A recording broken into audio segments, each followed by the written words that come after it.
Hi friends, എല്ലാവർക്കും PSC learning ലേഡറിലേക്ക് സ്വാഗതം. അപ്പോൾ ഇന്നത്തെ നമ്മുടെ ടോപ്പിക്ക് ChatGPT കുറിച്ചാണ്. ക്ലാസ്സിലോട്ട് പോയാലോ?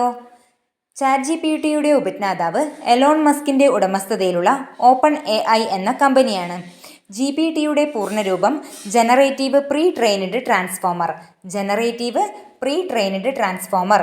ChatGPT എന്നാൽ ആർട്ടിഫിഷ്യൽ ഇൻ്റലിജൻസിൻ്റെ സഹായത്തോടെ ഉപഭോക്താക്കളോട് സംഭാഷണ രൂപത്തിൽ നേരിട്ട് ആശയവിനിമയം നടത്തുന്ന ഒരു ചാറ്റ്ബോട്ടാണ്.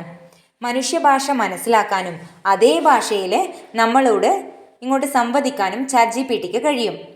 ChatGPT ഉൾപ്പെടുത്തിയ ആദ്യ വെബ് ബ്രൗസർ എഡ്ജ് ആണ്. ChatGPT ഉൾപ്പെടുത്തിയ ആദ്യ സെർച്ച് എഞ്ചിൻ ബിങ് ചാറ്റിൻ്റെ പേര് കോപൈലറ്റ്. ChatGPTക്ക് ബദലായി ഗൂഗിൾ വികസിപ്പിച്ച ആദ്യ ചാറ്റ്ബോട്ടാണ് ബാർഡ്. ഗൂഗിൾ അവതരിപ്പിച്ച പുതിയ AI സംവിധാനം ജെമിനിയാണ്. അപ്പോൾ ഒന്നുകൂടി നോക്കാം.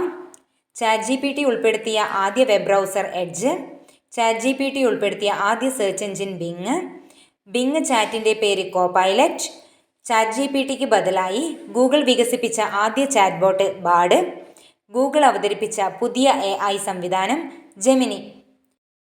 ChatGPTക്ക് ബദലായുള്ള ഇന്ത്യയുടെ ആദ്യ ചാറ്റ്ബോട്ട് അഥവാ രാജ്യത്തെ ആദ്യ ബഹുഭാഷാ നിർമ്മിത ബുദ്ധി പ്ലാറ്റ്ഫോമാണ് കൃത്രിം. ഈ ഒരു ക്വസ്റ്റ്യൻ നിങ്ങൾ മുന്നേ കേട്ടിട്ടുണ്ടോ? മുന്നേയുള്ള ഒരു PSC പരീക്ഷയിൽ ഇത് ചോദ്യമായിട്ട് വന്നിരുന്നു. അതുകൊണ്ട് ഇമ്പോർട്ടൻ്റ് ആണ്, നോട്ട് ചെയ്ത് വെക്കണം. ChatGPTക്ക് ബദലായുള്ള ഇന്ത്യയുടെ ആദ്യ ചാറ്റ്ബോട്ട് അഥവാ രാജ്യത്തെ ആദ്യ ബഹുഭാഷാ നിർമ്മിത ബുദ്ധി പ്ലാറ്റ്ഫോമിൻ്റെ പേരാണ് കൃത്രിം.